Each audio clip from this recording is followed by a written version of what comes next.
Assalamualaikum warahmatullahi wabarakatuh, Pak Rusman. Waalaikumsalam warahmatullahi wabarakatuh. Pripun, ada yang bisa saya bantu? Sebelumnya saya mengucapkan terima kasih.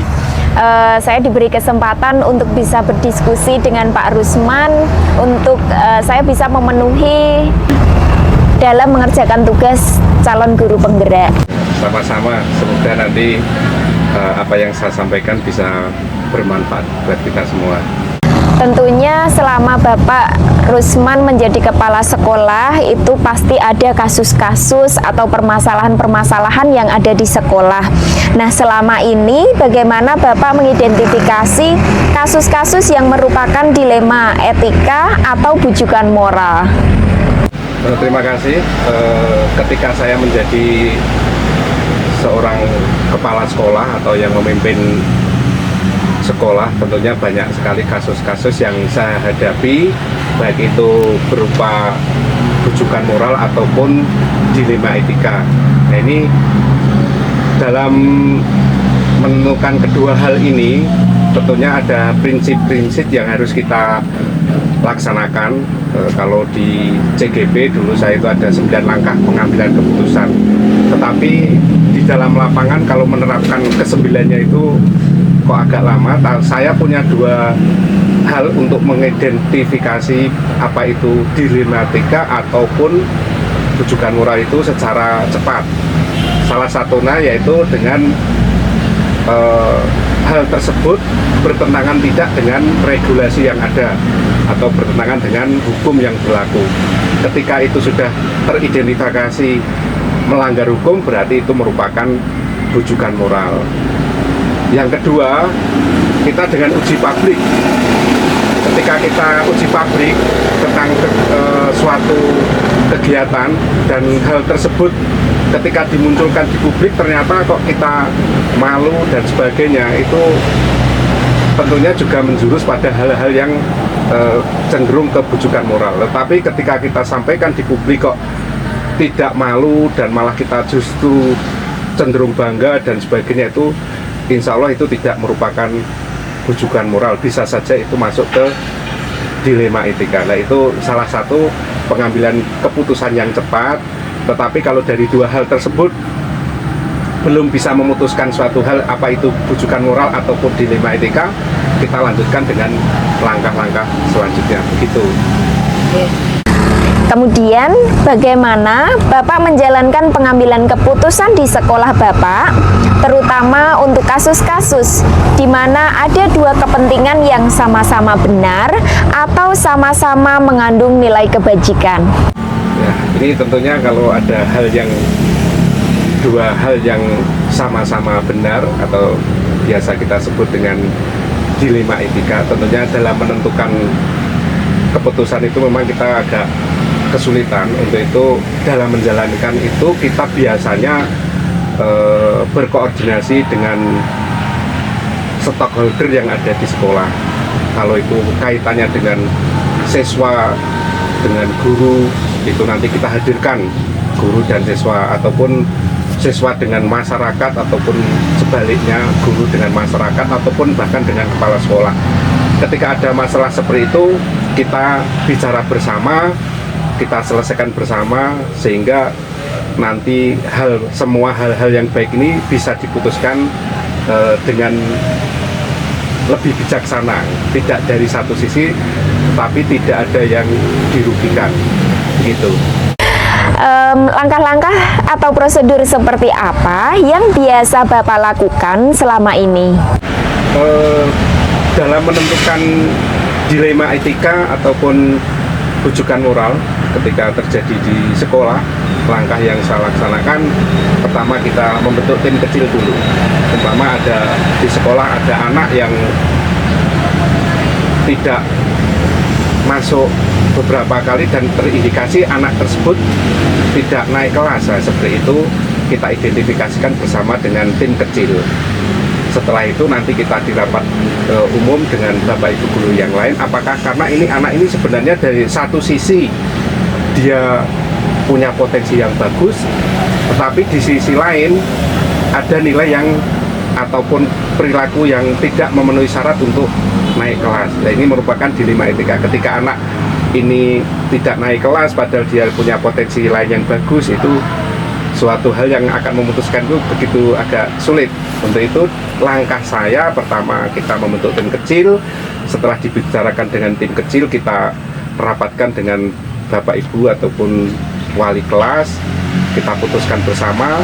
Setelah itu kita ngobrol-ngobrol dengan anak dan orang tua, sehingga dari sini nanti bisa diambil keputusan yang insya Allah meskipun merupakan dilema etika, akan diambil keputusan yang tidak merugikan, terutama tidak merugikan peserta didik, dan sekolah pun juga nyaman-nyaman saja gitu. Iya, hal-hal apa saja yang selama ini Bapak anggap efektif dalam pengambilan keputusan pada kasus-kasus dilema etika? Contoh atau gimana nih? Contoh ya, umpama contoh di sekolah kita, seperti kita pada saat anak mau lulus, ya. Anak tersebut ternyata sudah mempunyai cita-cita yang tinggi untuk melanjutkan ke jenjang yang lebih tinggi, mesti ke SMK ataupun SMA. Itu ternyata dalam kondisi real anak tersebut beberapa kali tidak mengikuti apa yang telah ditentukan oleh sekolah, harus mengikuti kegiatan sekian persen. Tetapi anak tersebut ternyata sudah mempunyai keinginan sekolah yang lebih tinggi, dan sekolah yang tinggi tersebut sudah menerimanya secara aklamasi. Mungkin di sekolah SMK ini insya Allah karena mempunyai potensi ini akan diterima. Tentunya kita biar efektif dalam mengambil keputusan ini, kita bicara bersama tadi, seperti yang saya sampaikan yang pertama tadi, anak-anak yang punya kasus seperti itu dikumpulkan, tapi sebelum mengumpulkan kita juga ngobrol-ngobrol dengan tim kecil dulu, setelah itu dirapatkan dan kita ambil keputusan bersama. Yang prinsipnya di sini adalah sekolah, sehingga keputusan meskipun saya punya hak untuk mengambil keputusan, tapi tidak mau saya mengambil keputusan sendiri karena itu melibatkan banyak orang, kecuali hanya ada satu tok dan sebagainya, itu kita bisa saja saya mengambil keputusan sendiri. Tetapi untuk lebih bagusnya kita mengambil keputusan adalah dengan bersama-sama, begitu. Tantangan ketika kita menghadapi kasus dilema etika itu salah satunya mungkin dari guru tersebut ataupun salah dari guru.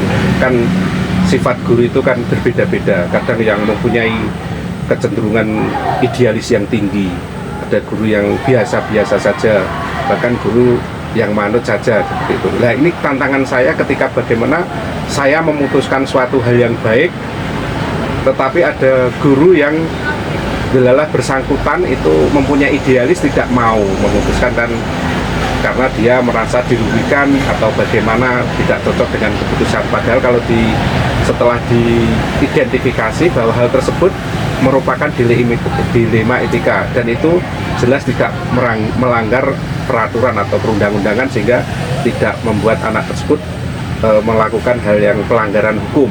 Nah, ini tetapi ada hal yang memang guru tersebut mungkin ya belum bisa menerima. Nah, itu tantangan saya, bagaimana saya bisa menjelaskan pada guru tersebut agar bisa memahami apa yang dinamakan dilema etika itu, dan mungkin saja guru tersebut saya jelaskan dengan 9 langkah pengambilan keputusan ini. Nah, ini merupakan tantangan saya untuk bisa itu mengambil keputusan, begitu Bu. Adakah seseorang atau faktor-faktor apa yang selama ini mempermudah atau membantu Bapak dalam pengambilan keputusan dalam kasus-kasus dilema etika yang ada di sekolahan? Faktor yang mempermudah saya untuk mengambil keputusan terutama pada dilema etika tentunya dari dukungan stakeholder yang ada di sekolah, terutama dari Bapak Ibu guru. Nah, ketika Bapak Ibu guru mempunyai pengetahuan yang banyak tentang dilema etika, terus mempunyai karakter yang baik dan mempunyai sifat pengen mendidik anak, membimbing anak, tentunya itu akan lebih mempermudah saya dalam mengambil keputusan itu. Selain itu mungkin juga suasana, terus lingkungan yang mendukung seperti anak-anak yang mudah diarahkan dan sebagainya, ini sangat-sangat mendukung ataupun mempermudah ketika saya mengambil keputusan terutama di dilema etika ini. Dari semua hal yang telah disampaikan, pembelajaran apa yang dapat Bapak petik dari pengalaman Bapak mengambil keputusan dilema etika selama menjabat sebagai kepala sekolah? Pelajaran yang saya ambil dari pengambilan keputusan terutama dilema etika, ya kita sebagai seorang guru atau seorang kepala sekolah tentunya bukanlah yang sempurna, sehingga pada saat mengambil keputusan pun saya tidak bisa mengambil sendiri, kita harus bekerja sama dengan orang lain. Dari pelajaran itulah mari ke depan kita selalu menjaga hubungan antar guru, sehingga ketika kita ada masalah, kalau hubungan dengan guru yang lain baik, insya Allah kalau kita ajak koordinasi untuk menyelesaikan masalah juga akan membantu kita. Itu yang bisa diambil dari pelajaran ini. Baik, terima kasih.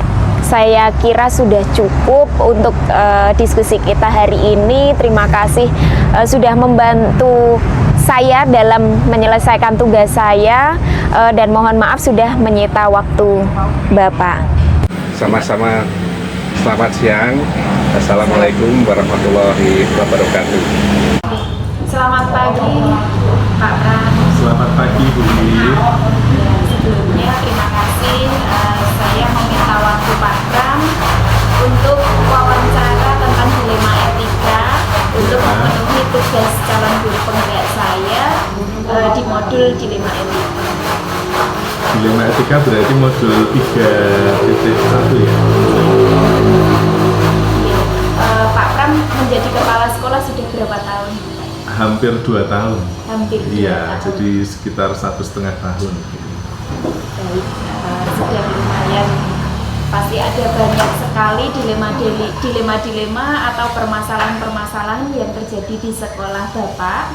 Kemudian nanti saya akan bertanya beberapa pertanyaan terkait dilema etika. Ya, boleh. Nah, selama ini bagaimana Pak Pram dapat mengidentifikasi kasus-kasus yang merupakan dilema etika atau bujukan moral? Ketika bicara dilema etika, itu kan tidak hanya bicara benar dan salah. Karena ketika melihat dari sebuah kasus itu kan melihatnya tinggal dari sudut pandang. Nah, ketika dilema etika itu ya kita akhirnya memilihnya adalah untuk kepentingan yang lebih besar. Jadi bicaranya nanti lebih makro. Nah, kalau bujukan moral itu bisa lebih ke benar dan salah. Karena ketika secara moral itu keliru duluan, tidak didukung secara moral, berarti yang dipilih itu ya belum pasti, biasanya tidak tepat. Begitu, Mbak I. Terima kasih, Pak. Kemudian yang kedua, bagaimana Anda menjalankan pengambilan keputusan di sekolah Pak Pram, terutama untuk kasus-kasus yang dimana ada dua kepentingan yang sama-sama benar atau sama-sama mengandung nilai kebajikan? Yang diambil adalah skala prioritas, karena benar bisa sama-sama benar, bisa sama-sama mengandung nilai kebajikan, tetapi skala prioritasnya bisa berbeda. Jadi skala prioritas itu kayak kalau orang kuliah itu kayak prasarat, mana yang diambil dulu biar yang berikutnya bisa jalan dengan lebih baik. Gitu, Mbak. Jadi ketika memang mana yang lebih prioritas, Ya. mana yang lebih penting itu yang didahului. Betul, iya. Langkah-langkah atau prosedur seperti apa yang biasa Pak Pram lakukan selama ini? Prosedurnya ya melihat tidak hanya dari satu sisi, menimbang tidak hanya dari pertimbangan saya sendiri, tetapi biasanya ketika bicara etika itu kan norma yang umum di masyarakat itu kan berhubungan dengan etikanya. Nah, etika itu pun bisa berbeda tiap daerah, sehingga keputusan yang tepat di daerah A belum tentu itu baik di daerah B. karena dilihat juga dari kulturnya. Nah, kalau kaitannya dengan dilema etika, maka kita melihatnya ya tidak hanya melihat dari satu sisi, tetapi melihat dari banyak sisi. Lalu juga peran pemimpin adalah bagaimana pemimpin itu dapat memberdayakan. Maka belum tentu ketika memberdayakan kok sesuai dengan harapan pemimpin, tetapi ini progres yang baik ketika kita juga memberikan kepercayaan kepada teman-teman yang kita bersamai. Gitu, Bu. Terima kasih. Selanjutnya, hal apa saja yang selama ini Anda anggap efektif dalam pengambilan keputusan pada kasus-kasus dilema etika yang ada di sekolahan? Yang saya anggap efektif adalah ketika tidak banyak penolakan. Jadi kalau untuk menyenangkan semua orang itu hampir tidak mungkin. Tetapi secara mayoritas, kalau dapat menerima dengan alasan yang tepat dan logis, serta untuk kepentingan yang lebih besar, biasanya tim itu pasti mendukung. Jadi hanya masalah komunikasi kita saja. Gitu, Bu. Kemudian hal-hal apa saja yang selama ini merupakan tantangan dalam pengambilan keputusan pada kasus-kasus dilema etika? Yang menjadi tantangan adalah satu, itu tadi kita melihat banyak sisi, itu pasti butuh waktu. Lalu kita kalau mau memuaskan banyak orang pasti nggak bisa. Maka memang kondisinya, tantangannya adalah pemimpin itu harus berani mengambil keputusan apapun resikonya. Karena kalau tidak mengambil keputusan secara tepat dan bijak, akan kehilangan momentum. Jadi harus bijak ya Pak Iya. ya. Selanjutnya, apakah Pak Pram memiliki sebuah tata cara atau jadwal tertentu dalam sebuah penyelesaian kasus dilema etika? Dan apakah langsung menyelesaikan di tempat atau memiliki sebuah jadwal untuk menyelesaikannya? Nah, bentuk atau prosedur seperti apa yang Pak Pram inginkan? Jadi untuk menyelesaikan itu, jadwal itu hampir sebetulnya tergantung kasusnya. Tidak bisa kasus A dijadwalkan sama juga dengan kasus B, karena melihat urgensi dan kompleksitasnya juga. Nah, melihat urgensi dan kompleksitas itu, pengambilan keputusan bisa cepat, bisa juga butuh waktu, butuh pertimbangan. Jadi sebetulnya tidak ada penjadwalan yang bisa menjadi patokan, karena tergantung kompleksitas dan urgensinya. Ketika itu kompleks tetapi urgent, berarti harus segera diambil keputusan. Kalau itu kompleks tidak begitu urgent, kita bisa mendengar beberapa masukan. Kalau itu tidak kompleks dan tidak urgent, ya itu kan juga menjadi skala prioritas. Maka skala prioritas tetap dia kompleks, dia urgent, itu maka harus segera diambil keputusan, diambil jawaban atas pertanyaan-pertanyaan itu. Jadi tergantung bagaimana permasalahannya. Betul, ya. Segera atau bisa dipertimbangkan. Iya. Adakah seseorang atau faktor-faktor apa yang selama ini mempermudah atau membantu Pak Pram dalam pengambilan keputusan dalam kasus-kasus dilema etika? Kalau di sekolah itu kan kebetulan sudah ada Bapak Ibu yang punya kekhususan dia mengelola bagiannya apa.